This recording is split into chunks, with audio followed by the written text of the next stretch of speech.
Alhamdulillah, alhamdulillahillazi nawwara qulubana bi ma'rifatillahi binuril iman wal yaqin wa ja'alana wa iyyakum min ibadillahi sholihin wal muttaqin. Asyhadu an la ilaha illallah wahdahu la syarikalah al malikul haqqul mubin wa asyhadu anna sayyidana wa nabiyyana Muhammadan abduhu wa rasuluh as-sadiqul wa'dil amin. Allahumma salli wa sallim ala sayyidina Muhammadin wa ala alihi wa ashabihi yab'asuhumullahu rahmatan lil alamin. Amma ba'du fa ya ibadallah usikum wa nafsi bi taqwallah wa ta'atihi la'alakum tuflihun. Qala Allah Ta'ala fil Qur'anil Azim, na'udzu billahi minasyaitonir rajim. Ya ayyuhalladzina amanu tubu ilallahi taubatan nasuha asa rabbukum ayyukaffira ankum sayyi'atikum wa yadkhilakum jannatin tajri min tahtihal anhar. Wa qala ta'ala aidan, na'udzu billahi minasyaitonir rajim.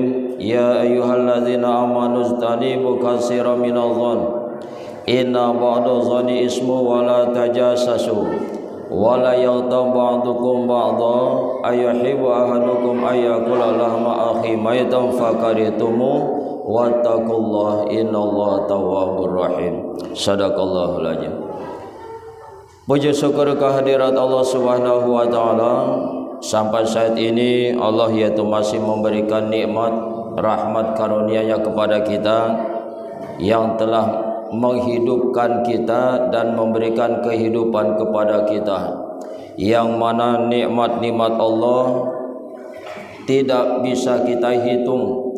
Wa in ta'udu nikmatallah la tuhsuha. Jika kamu mau mencoba menghitung-hitung nikmat Allah, maka kamu tidak akan bisa menghitungnya. Jadi terhadap nikmat-nikmat Allah yang banyak, yang besar, yang kadang-kadang tanpa kita pinta Allah berikan, tidak ada lain kecuali untuk membalasnya dengan jalan beribadah kepada Allah. Dan ibadah ini adalah satu-satunya yang membedakan kita dengan makhluk yang lain. Kalau masalah kerja, cuman hidup kerja, itu kerbau juga kerja, dia narik pasir.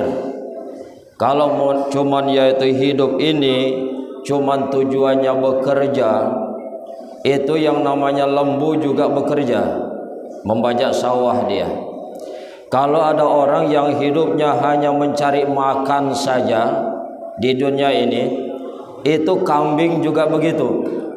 Ya, kambing hidupnya mencari makan dia, pergi pagi pulang sore, cuman yang dipikirkannya perut.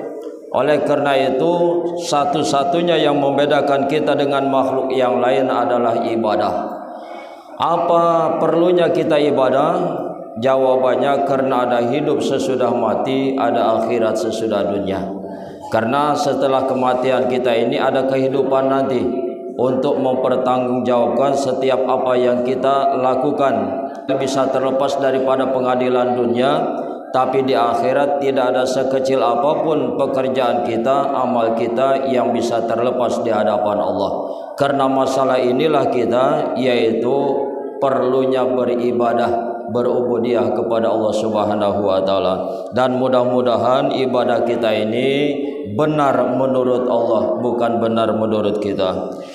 Salawat beriring salam semoga Allah curahkan ke pangkuan Nabi besar Nabi kita Muhammad sallallahu alaihi wasallam. Allahumma shalli wa sallim wa barik alaihi.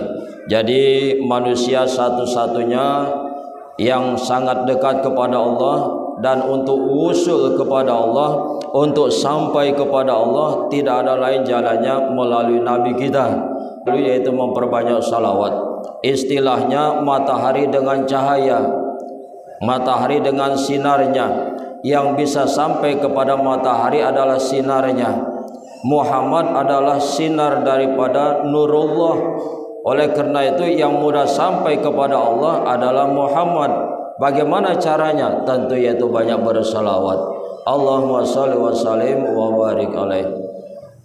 Saudara-saudara kaum muslimin sidang Jumat rahimakumullah.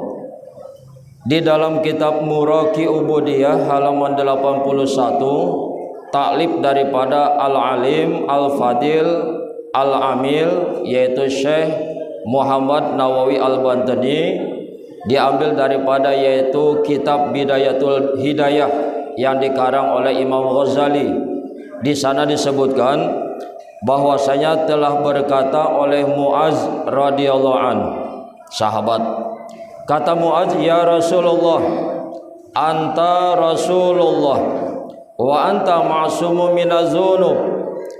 Wahai Rasul, engkau ini seorang utusan Allah, engkau ini Rasulullah, wa anta ma'sumun minaz dzunub, dan engkau sudah pasti terpelihara, terjaga daripada dosa. Itu sudah ada jaminan Allah, dibimbing, dituntun, diarahkan oleh Allah daripada berbuat dosa dan kesalahan. Sedangkan yaitu ana Muaz, sedangkan aku adalah Muaz, orang yang fakir, orang yang dhaif, yang lemah, yang tidak berdaya. Fa kaifa li bin najati wa khulasi min zalik. Bagaimana seorang Muaz yang lemah, yang hina ini bisa selamat daripada yang demikian itu, daripada melakukan dosa? Ini pertanyaan Muaz khusus, tapi secara umum pertanyaan kita juga. Walaupun kata Muaz, saya ini Muaz yang lemah, pada hakikatnya kita yang bertanya, kami ini adalah umatmu ya Rasul, yang lemah, yang tidak berdaya, yang tidak sanggup untuk menghindari dosa dan kesalahan. Wa ana Muaz pakai palibi bin najati wa khulasi min zalik. Bagaimana seorang Muaz yang lemah ini bisa selamat daripada zalik? Apa zalik di sini? Yang pertama minal ghibah. Bagaimana seorang Muaz bisa selamat daripada itu ghibah? Bagaimana kami ya Rasulullah, umatmu yang selalu yaitu sibuk dengan keduniaan, jauh daripada agama, kadang-kadang yaitu lupa mengingat Allah, bagaimana bisa selamat daripada penyakit ghibah? Apa itu ghibah? Ghibah adalah membicarakan keburukan orang lain yang memang orang lain memperbuatnya, dan apabila didengar oleh orang yang memperbuatnya maka dia tidak senang. Itu ghibah namanya, membicarakan perbuatan keburukan yang diperbuat oleh orang lain. Jadi jangan ada istilah kita ini memang faktanya kok, kan begitu. Jangan membicarakan keburukan orang, kita jawab itu faktanya. Faktanya itulah namanya ghibah. Faktanya itulah adalah gosip namanya. Kalau kita yaitu mengada-ngada terhadap perbuatan orang lain, tidak dilakukan oleh orang lain tapi kita itu ada-adakan, itu namanya fitnah. Nah, tapi kalau ada perbuatan orang lain memang nyata dilakukan oleh orang lain tapi kita bicarakan, apabila terdengar oleh orang yang memperbuatnya tidak senang, itulah ghibah namanya. Dan ini dosanya luar biasa, Pak. Ya, yasiru ba'idan minan nas. Yang pertama, orang yang suka gosip, ghibah, memburukan orang lain, ini tentu yang pertama adalah dijauhi oleh manusia. Orang banyak enggak suka. Yang kedua, ba'idan minal jannah, jauh daripada surga. Ba'idan minallah, dan jauh daripada Allah. Qariban minan nar, dan dekat kepada neraka. Ini dia orang yang menggibah. Apalagi yasiru muflisan yaumal qiyamah, maka nanti di hari kiamat orang yang suka gibah, menggunjingkan orang lain, ngomongkan orang lain adalah orang yang muflis. Apa itu muflis? Seluruh pahala ibadahnya habis dipakai bayar. Sebab di sana bayar bukan pakai uang, bukan pakai emas, tapi kita membayar hutang kepada yaitu sesama kita nanti dengan pahala ibadah kita. Senang kita nanti datang ke hadapan Allah dengan membawa pahala bergunung-gunung, pahala sholat bergunung-gunung, pahala puasa kita sebesar gunung, pahala yaitu haji kita sebesar gunung. Tapi di sisi lain kita pernah menyakiti orang lain, kita pernah memburuk-burukan orang lain, maka protes nanti dia, ya Allah, memang dia tukang sholat, tukang puasa, haji, umrah tiap tahun, tapi yaitu waktu hidup di dunia hancur nama baik saya, yaitu diperbuat oleh dia. Betul kata Allah, betul. Bawa kemari pahalamu, berikan kepada orang yang kau yaitu burukan namanya. Itulah nanti di sana. Oleh karena itu hati-hati, sehingga ghibah, yang namanya ghibah asyaddu minaz zina, lebih sangat daripada berzina. Lebih yaitu parah dosanya, lebih besar dosanya daripada berzina. Bahkan dalam satu hadis seperti menzinahi ibu kandung sendiri. Itu kan menjijikkan itu. Siapa di sini yang kira-kira sanggup menyetubuhi ibu kandungnya sendiri? Tapi tanpa sadar kita dengan yaitu membicarakan keburukan orang lain, menggosipkan orang lain, maka jatuhlah posisi kita ke posisi orang yang telah menzinahi ibu kandung sendiri. Bahkan asyaddu di situ lebih sangat. Bayangkan itu. Oleh karena itu kata ayat wala tajassasu, jangan kamu suka mencari-cari keburukan orang lain. Ya, kita paling pintar membicarakan keburukan orang lain, kekurangan orang lain, sedangkan kekurangan kita tidak pernah yaitu mengoreksinya. Persis seperti pepatah, semut di seberang lautan jelas nampak kelihatan, gajah di pelupuk matanya enggak nampak. Kita ini lebih mudah yaitu melihat noda di baju orang lain daripada melihat koyak di baju sendiri. Noda yang kecil di baju orang lain nampak sama kita, sedangkan baju kita yang koyak nggak sadar kita. Begitulah itu. Asik memang kalau sudah membicarakan keburukan orang lain. Oleh karena itu ini yang dikhawatirkan oleh Muaz, masalah lidah. Ya, kalau pedang lukai tubuh mudah dicari obat penyembuh, tapi kalau sudah lidah lukai hati, kemana obat akan dicari? Kalau kita yaitu terkena pisau, itu 2-3 hari sembuh Pak, rapat lagi dia. Tapi kalau lidah lukai hati, tertusuk hati ini, tertoreh hati ini, itu 1 tahun 2 tahun nggak sembuh Pak.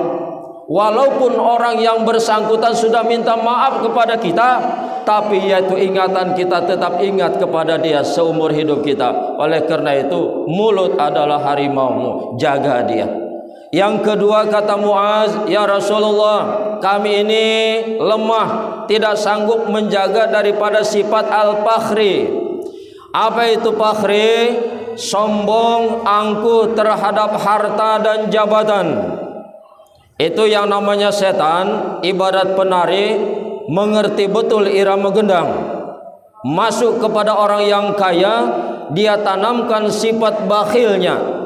Masuk kepada yaitu para pejabat, pemangku kekuasaan, dia tanamkan sifat zalimnya. Masuk kepada orang yang berilmu, kepada ustadz, kepada ulama, kepada tengku, kepada imam, apa yang ditanamkan? Sifat takaburnya, sombong, berbangga-bangga dengan ilmu dan ibadahnya. Saudara-saudara kaum muslimin rahimakumullah, al-fakhri, sombong terhadap harta dan jabatan, yang kadang-kadang sebelum kita punya yaitu milik, punya yaitu harta, sebelum itu kita miliki, kita yaitu berdoa kepada Allah sambil berdiri, sambil duduk, sambil tidur, berdoa kepada Allah, minta yaitu harta. Begitu sudah diberikan, lupa kacang akan kulitnya. Gitu dia. Ya, oleh karena itu hati-hati dengan kesombongan. Ini para pejabat lagi zalimnya ini, itu memang ditanamkan oleh yang namanya iblis sifat zalim. Padahal seseorang kalau sudah dilantik menjadi pejabat harus sadar diri. Sadarnya bagaimana? Kata Nabi, sayyidul kaum khadimuhum. Pemimpin daripada suatu kaum adalah pelayan daripada kaum itu. Kalau kita yaitu menjadi kepala desa, itu bukan orang yang paling tinggi pucuk pimpinan, bukan, tapi dia itu orang yang paling bawah di masyarakatnya. Karena kepala desa adalah melayani seluruh masyarakat desanya. bukan yang dilayani, bukan untuk dipuji dan disanjung. Kalau dia itu bupati, bukan yaitu untuk disanjung dan dipuji. Seorang bupati khadimuhum, adalah pelayan bagi yaitu masyarakatnya. Jangan dibalik. Begitu dilantik ya menjadi pejabat, maka di situ dia sudah setel ke posisinya. Mau yaitu disanjung, dipuji, dibangga-banggakan, apalagi dilayani, ini salah. Kalau inilah yaitu yang tertanam di dalam benak setiap pejabat yang dilantik, lebih baik mengundurkan diri daripada membuat malu.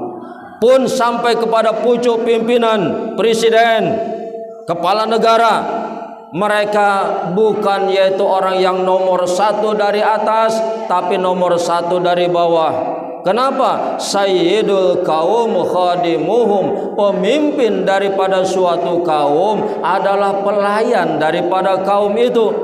Presiden bukan yaitu harus dilayani, bukan yaitu dipuji dan disanjung. Seorang presiden harus yaitu berada di bawah dan paling bawah untuk melayani daripada rakyatnya.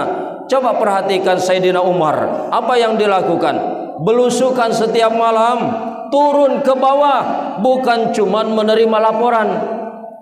Kalau cuman menerima laporan, Pak, itu yang namanya yang melapor, yang dilaporkan yang baik-baik, ya, yang bagus-bagus. Nggak mungkin dia melapor tentang kesengsaraan dan penderitaan rakyat. Dibilangnya yaitu rakyat semuanya sejahtera, makmur, hidupnya di atas rata-rata. Itu yang sampai ke sana, dan itu tanpa dicerna lagi. Itu yang terjadi.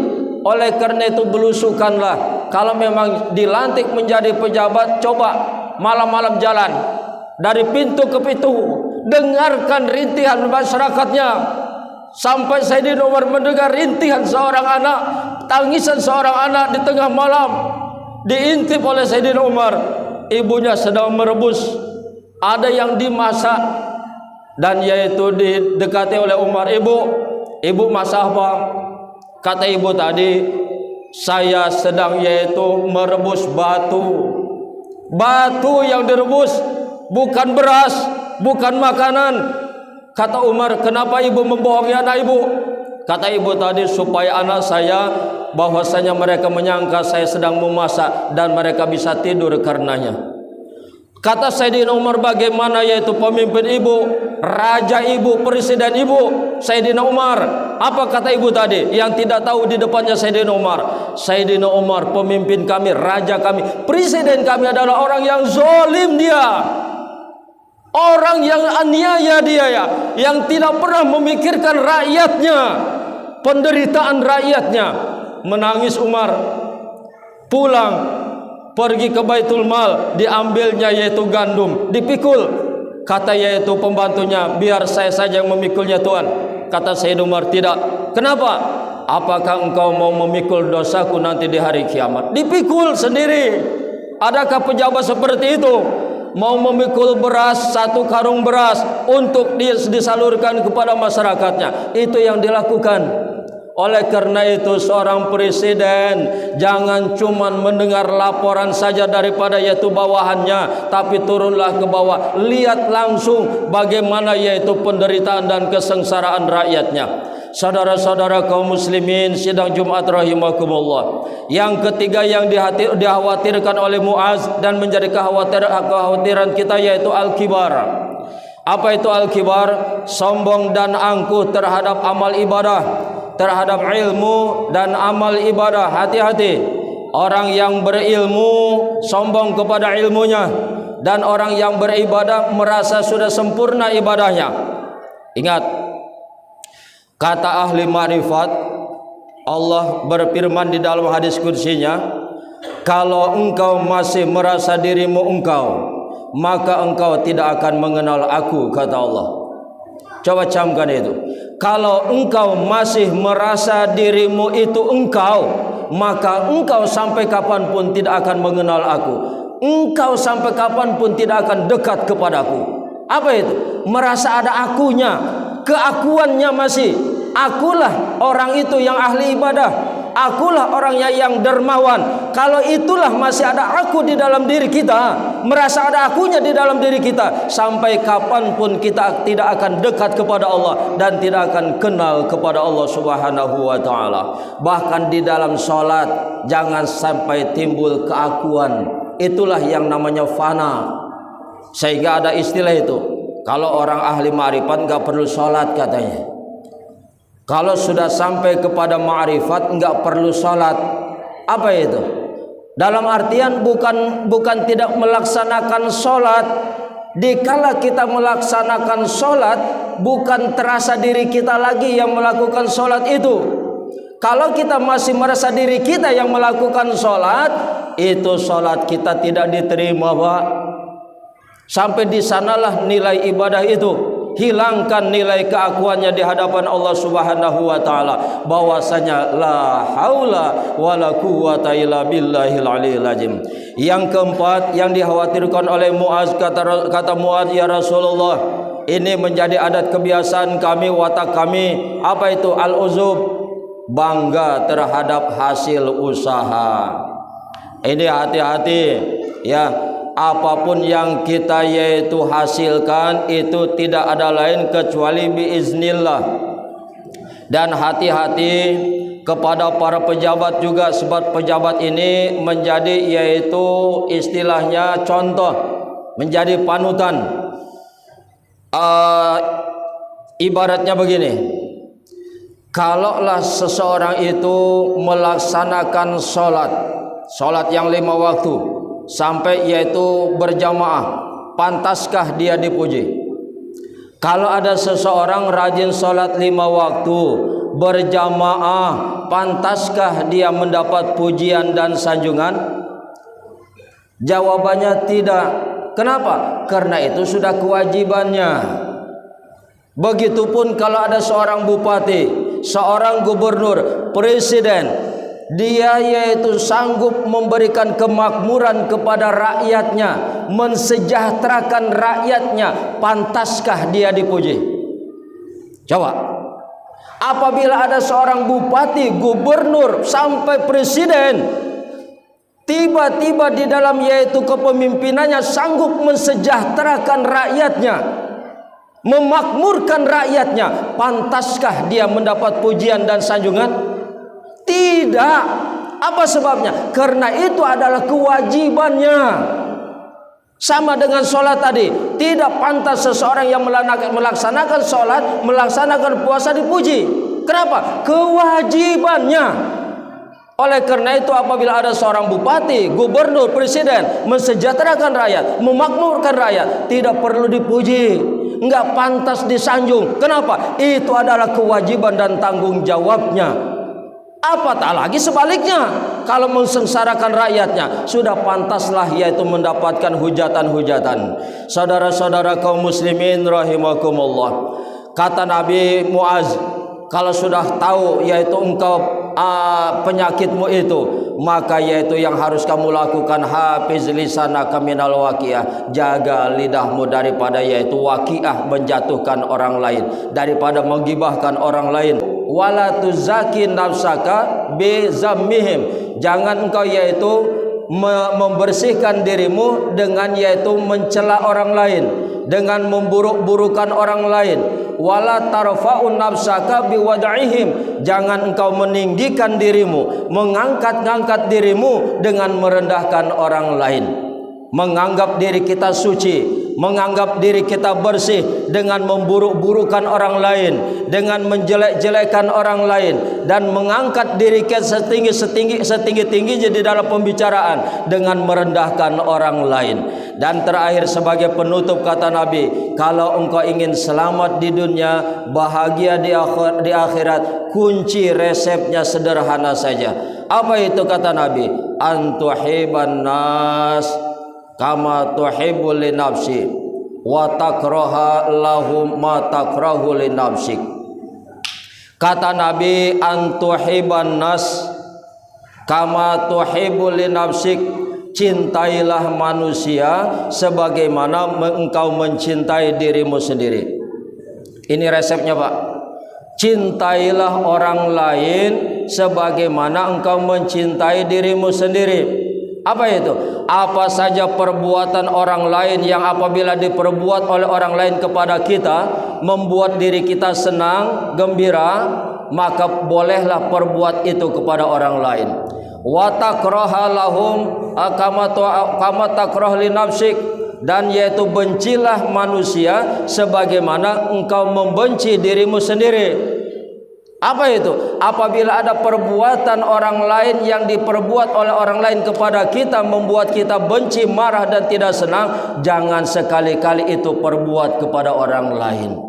Itu kuncinya. Cintailah manusia sebagaimana engkau mencintai dirimu sendiri, dan bencilah manusia sebagaimana engkau membenci dirimu sendiri. Inilah resep kehidupan supaya kita yaitu selamat di dunia dan yaitu bahagia di akhirat. Jadi mudah-mudahan ini kedepannya memberikan yaitu sugesti kepada kita dan lebih berhati-hati di dalam bersikap. Barakallahu walakum fil Qur'anil azim wa nafa'ani wa iyyakum bima fihi minal ayati wa zikril hakim wa taqabbal minni wa minkum tilawati innahu asamul aqulu qawli hadza wa astaghfirullahal azim li wa lakum wa li sairil muslimina wal muslimat wal mu'minina wal mu'minat fastaghfiruhu innahu huwal ghafurur rahim.